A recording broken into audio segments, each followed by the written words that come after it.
not delay this anymore, I would like to offer a warm welcome to all our awesome agents who have joined our webinar today, another one powered by OTT. So today we are joined with VisitDenmark, and we are going to be hearing about and learning all about the hidden gems in Denmark today. So that is very exciting. So without further ado, I would like to hand over to Mette, who is from VisitDenmark, and she will be running through the webinar with you all today.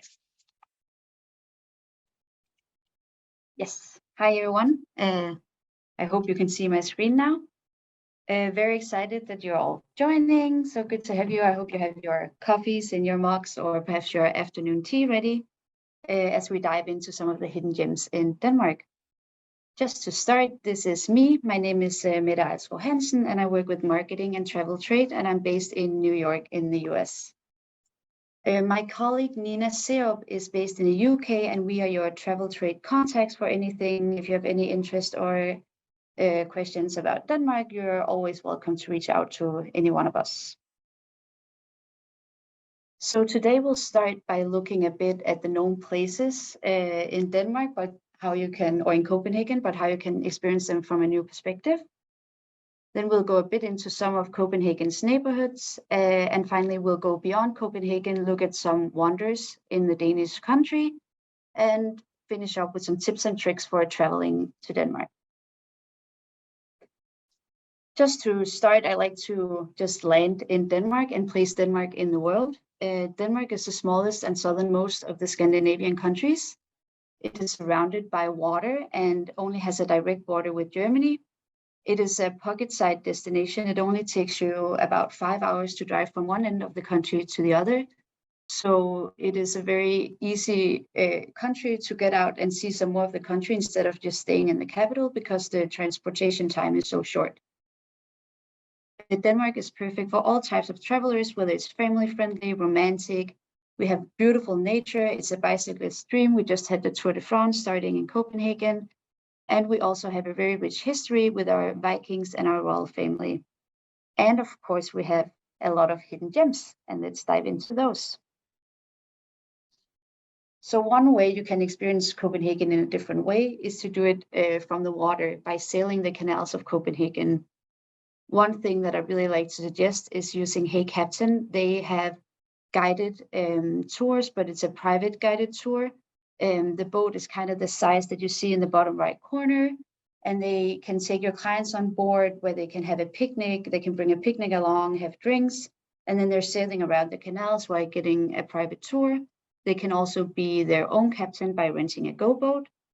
Another fun thing to do is green kayaking, which they rent out kayaks for free.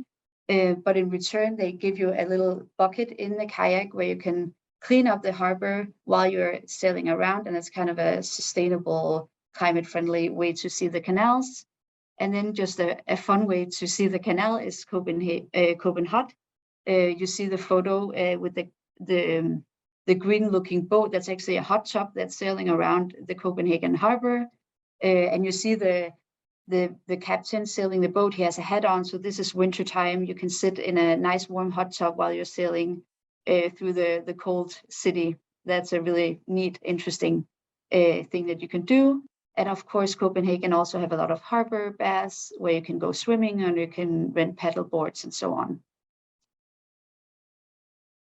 Denmark is famous for their architecture, and when you as a visitor come to Copenhagen, you'll see this architecture coming out everywhere as you walk along.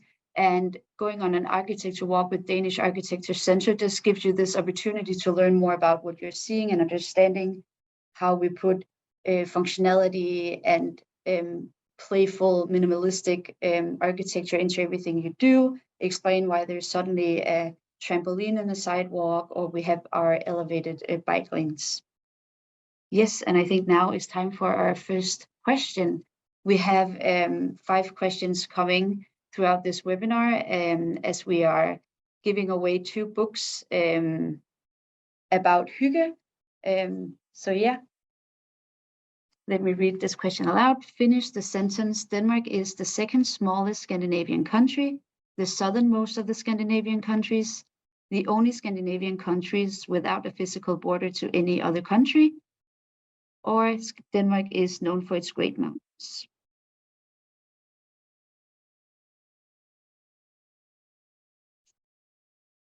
And I think we got the replies in for that.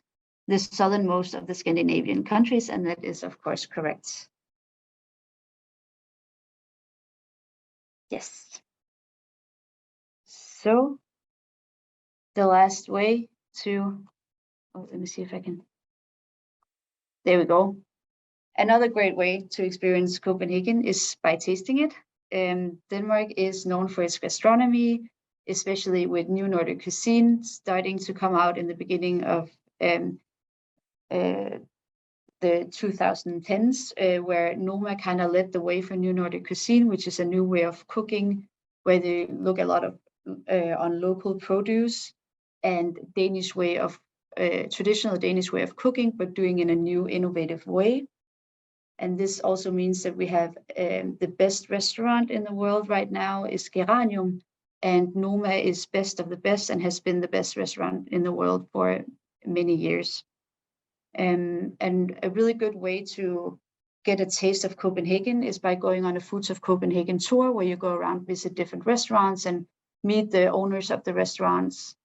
And you can also do a CPH cooking class. They also have baking class, and that's a good way to prolong the trip to Copenhagen, as you can actually go home and cook some of the meals that you had in the city when you come home. Yes, and now we'll dive into some of the neighborhoods of Copenhagen, starting with VESTERBRO, which is a very it has been kind of transformed within the last 20 years. One of the most famous places there is the meatpacking district, which has been transformed into an area filled with restaurants and bars. And it's a very lively, youthful area, and a very nice place to go on a summer evening if you want to go out for a cocktail or a really, really good meal. Just 5-minute walk from the meatpacking district, you find the Absalon Church, which is a community space where they have around 60 events per week. This is good if you have clients that are interested in merging a bit into Danish culture and meeting some Danes, because this is something that the locals in VESTERBRO use a lot. They go there, you can play ping pong or cardboard games. They have all these events all through the day, and then they have communal dining at night. So that's a really good place to go if you have clients that are interested in that. Finally, the area also has a lot of good restaurants. I want to do a shout out for Kofoko, which stands for Copenhagen Food Collective. They are a restaurant that make really good new Nordic cuisine, but in a more affordable price than if you wanted to go to the best restaurant in the world or any of the other many Michelin-starred restaurants in Copenhagen. Kofoko is a good, a bit less expensive alternative, but very, very good. And their first or original restaurant is in VESTERBRO. The area also have a lot of independent shops and the original Mikkeller bar, and Mikkeller is a very well-known and growing beer brewery. Yes. And let me just see here. Before, I think now it's actually time for a second question before jumping into Christianshavn.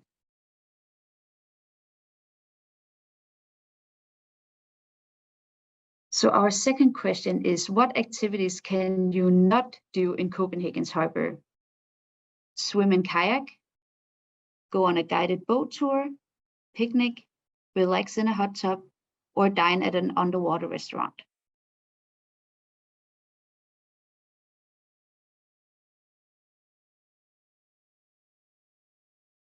Let's see, a lot of you guys got that one. You cannot dine at an underwater restaurant, but I hope you can someday, but not at the moment. It's not a possibility. Okay, so Christianshavn is actually my favorite neighborhood of Copenhagen. I think it is named after our King Christian IV, who was inspired by Amsterdam. So when you see photos from Christianshavn, you will often think that, oh, is this Amsterdam or Copenhagen? And that's actually because he was inspired by Amsterdam. Christianshavn is known for cute and old Copenhagen houses, cobblestone street, and of course the canals that's very characteristic for the area.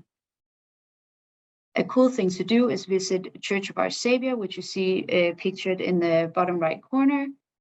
The spiral that you see on top of the tower is a staircase, so you can go up there. But if you're afraid of heights, I do warn you, it is not for the faint-hearted, but it gives you really beautiful views out over the city.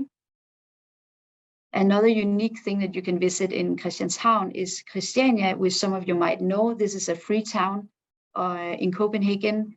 It was an area that was taken over by hippies in the 1970s, and they made it into their own unique area where they live, and they have their own kindergartens and so on, and kind of have their own control over this area. And it's just a completely different vibe. As soon as you step into Christiania, you know that you're in a different area, and it's just something really unique for Copenhagen.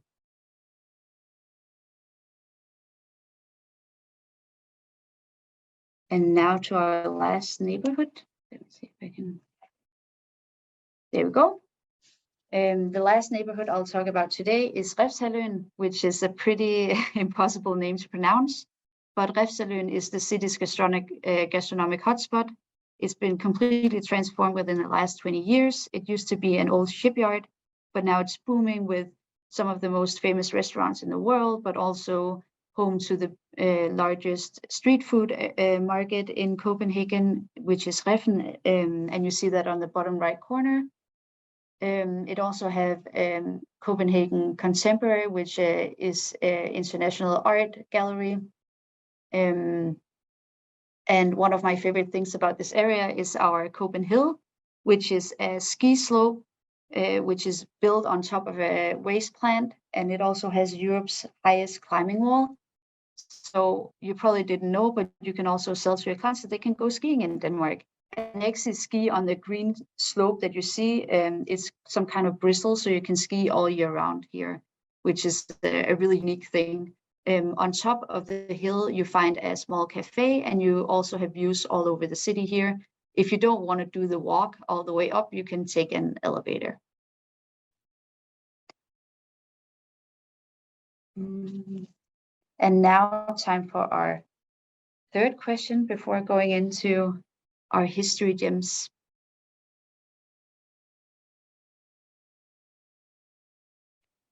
So, third question, what is Christiania? A Danish design museum, the largest neighborhood in Copenhagen, a free town, a famous cemetery, or a new Nordic cuisine restaurant?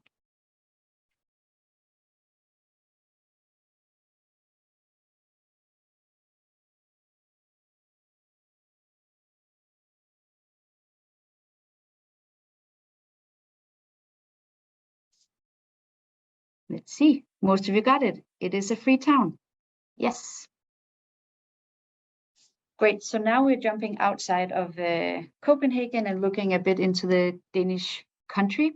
This might go a bit fast because I have so many things that I want to tell you guys in a short amount of time, but I just want to kind of scratch the surface of what you guys can see, and then you're able to research some more or reach out to us and we can tell you more about it. But we have a very rich Viking history, and some of our Viking cities are Ribe and Roskilde. Ribe is the oldest city in Denmark. It has a beautiful cathedral in the center, and they also have a very nice Viking museum. Roskilde is located just 45 minutes outside of Copenhagen, and it is home to our Viking ship museum, and they have a lot of different ships from the Viking era, but also have rebuilt a ship so you can actually go sailing on a Viking ship in the Roskilde Fjord. Odense is the third largest city in in Denmark, and it's just an hour and 30 minutes from Copenhagen. I've called it here the city of Hans Christian Andersen. It's where the famous Danish fairy tale writer was born. He was actually born in this yellow house that you see pictured below, and they have a beautiful Hans Christian Andersen museum that just opened 2 years ago, and that is definitely worth a visit. In Aarhus, which is my hometown and also the second largest city of Denmark, you find the old City Open Air Museum. This is a collection of houses that has been taken from all over Denmark and put into creating a city within Aarhus. And they have different actors playing the part of being somebody living in the house. So you might go in and the mom is cooking dinner for the children and so on. And that's just a really unique, immersive experience. Finally, we also have a lot of castles in Denmark, but one castle that I want to point out is Kronborg Castle, which is located north of Copenhagen. You can take the train from Copenhagen all the way up there, which takes about an hour. And this is the home of Shakespeare's Hamlet. You can see across the ocean to Sweden from the castle. And when you're walking around there, they have actors that are really playing Shakespeare's Hamlet. And it's just a beautiful, beautiful castle. If you want a more immersive castle experience, you can also stay at Dragsholm Castle, also located on Sealand, the same island where Copenhagen is. And they it's a very high-end experience, luxury experience with very great dining as well.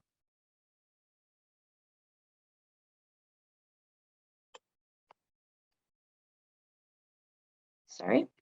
And now until a very much a hidden gem. I don't think a lot of people know that we have wineries in Denmark, but this is growing in popularity along with our sustainability focus and focus on having local produce. And there's a lot of traditional vineyards that you can go visit. These are VesTerBro Vineyard, Lønnebjerg Vineyard, and SEASIDE Vineyard. I know that they've all made them names that are impossible to pronounce, but it's a really great experience and also a unique experience. I don't think a lot of clients think that they can come home from a visit to Denmark and say that I went wine tasting on a beautiful vineyard in northern Zealand, but there's actually a lot of opportunities for doing that. We also have a growing number of untraditional kind of wine vineyards where they make the wine from something else than grapes. Cold Hands Winery is located just north of Aarhus, and they produce different fruit wines. And they actually produce some of the wines that they serve at Geranium, which is currently the best restaurant in the world. Frederiksdal is located in southern Zealand, and they make cherry wine, but they're the only producer in the world who produces cherry wine where they do the same procedure as you would do a grape wine. So they have it has a different flavor from a lot of other cherry wines that you'll taste, and it's really, really amazing. And I believe that their wine is also being served at Michelin-starred restaurants in France.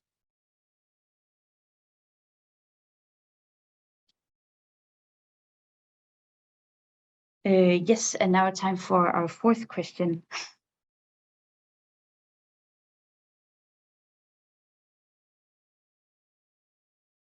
So what is the name of Denmark's oldest city? Is it Roskilde, Aarhus, Odense, Ribe, or Skagen?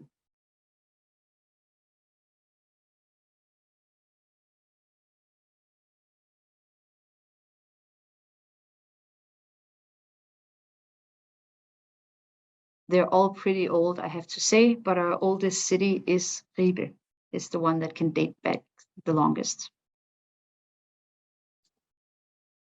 Okay, so moving on to seaside hotels. They are the epitome of Danish luxury summer vacation. It started during the industrialization, where the rich people in the city wanted to go out and be close to the ocean. But instead of getting their own vacation homes, they stayed at these seaside hotels. And they are now home to very high-end dining, but in the Danish style of coziness, which you'll learn about if you're lucky enough to win the hygge. So it's not super grandeur and so on. It's made very cozy, like you see on the photo with the candles lit and so on. And some of the famous seaside hotels are Ruths Hotel, Svinkløv Badehotel, Hennemølle Å Badehotel, and Helenekilde Badehotel. And that's just if you have clients who want to get a more relaxed getaway from Copenhagen, then I definitely suggest visiting a seaside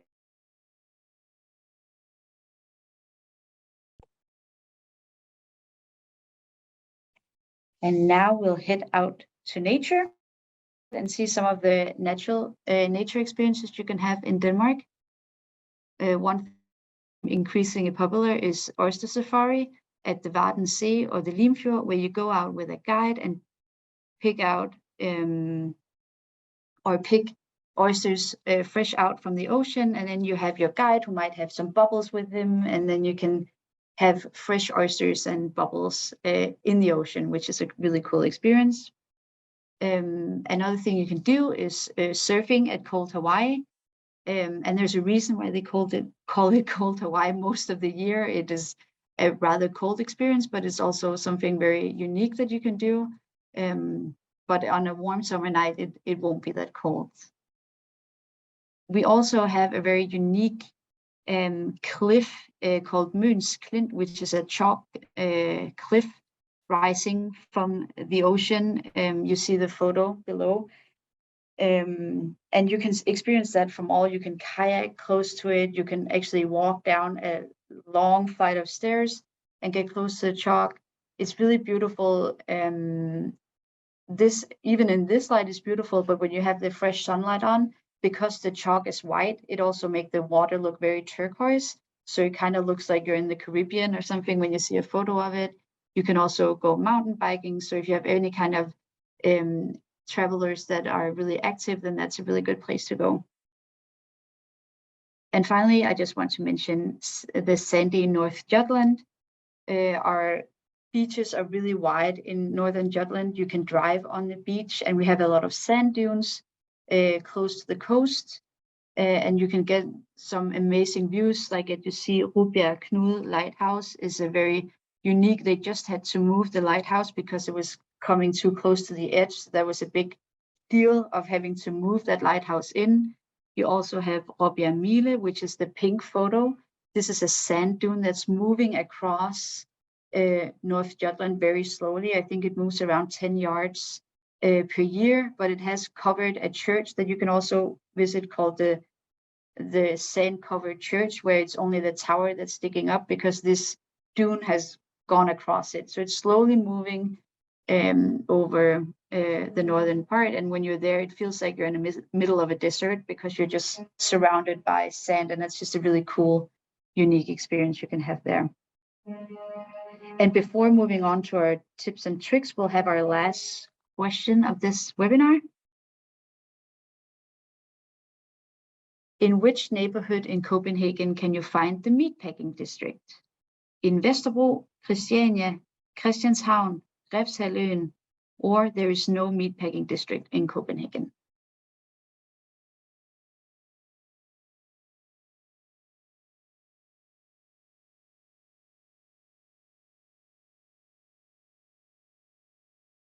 Let's see what you guys says. And correct, 50% said VESTERBRO, and that is the correct answer. Okay, so I just want to close off with some tips and tricks about Denmark. Just for you guys to know, Denmark has the currency of Danish kroners. Tipping is not required in Denmark. The waiters are paid, the tip is included in their salary. Most Danes speak English fluently. I think you have it in school from the age of 10. And just a good thing to always know when you're visiting Copenhagen is to watch out for bikes, because there are a lot of them. Yes, and I think I'll end the presentation on this slide where you can see some different travel trade tools that we have, such as Copenhagen card, where you can get a lot of free access to a lot of things in Copenhagen and free transportation. We have our online Denmark training, VisitDenmark travel trade portal, and then there is some agent offers, which you can find on Visit Copenhagen's site, and then our Denmark Media Bank at the end. So yeah, I think it's time for a Q&A if you have some questions for me.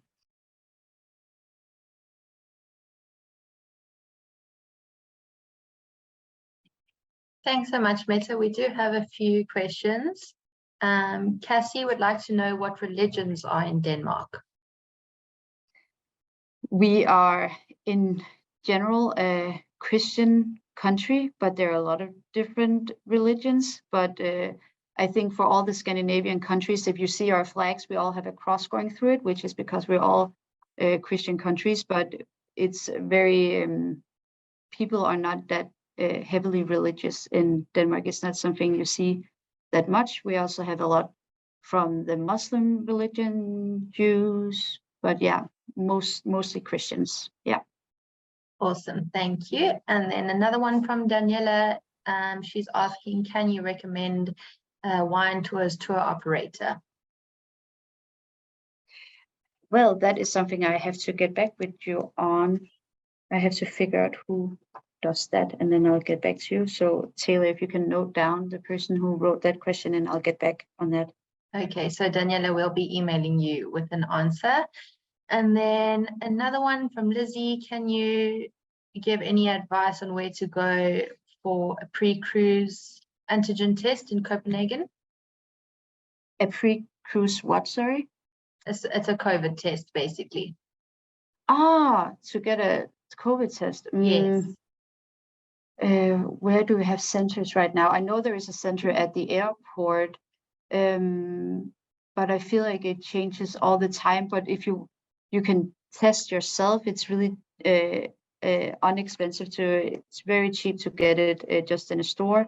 But I think you'll have to look it up online because it changes all the time. So it's difficult for me to keep up with where they do it because they were everywhere when COVID was really high. But right now it's so low, the amount of COVID cases in Denmark. So we don't really have that many places open anymore. But there's definitely a large one at the airport. Okay. Which is just 15 minutes from the city. So it's very easy to get there. Awesome. Thank you so much. And then is the city wheelchair friendly? It is by law, it has to be wheelchair friendly. We do have a lot of cobblestones, but they've put in like more comfortable stones on the in each side of the cobblestone streets where you can go on wheelchair without having too bumpy of a ride. And then all stores have to make it possible to access by wheelchair as well. So okay. Awesome. And then just last question, do you need to be vaccinated to enter Denmark still? What are the regulations there? Honestly, I'm not sure about the current what they do. I think they've removed all regulations to come in, to be honest. But I would always go, if you go on your own embassy site, so your embassy located in Denmark, they'll have the newest information about, because it also changes. The times are so uncertain, so it's hard for me to say something specific because then it might just change. But right now, I don't think there are any COVID regulations for coming in. Okay, amazing. Thank you so much for your presentation. I'm absolutely blown away. From architecture to wine and castles, it's amazing. I had no idea that Denmark had that much to offer. So thank you so much for your presentation, Mette. I really appreciate it. And as for the two winners, we will be announcing a winner, one from UK and one from US, and we will be doing that in the next couple of days. So everyone, if you can just keep your eyes peeled in your email inbox, and I will be reaching out to one of you, or Mette will. Either way, we will let winners know by the end of the week. Yes. Okay. Thank you all for listening in. Yes. Thank you to all our agents once again. We really appreciate your time. We hope you have a good day further, and we will see you in the next webinar. Thanks, everyone.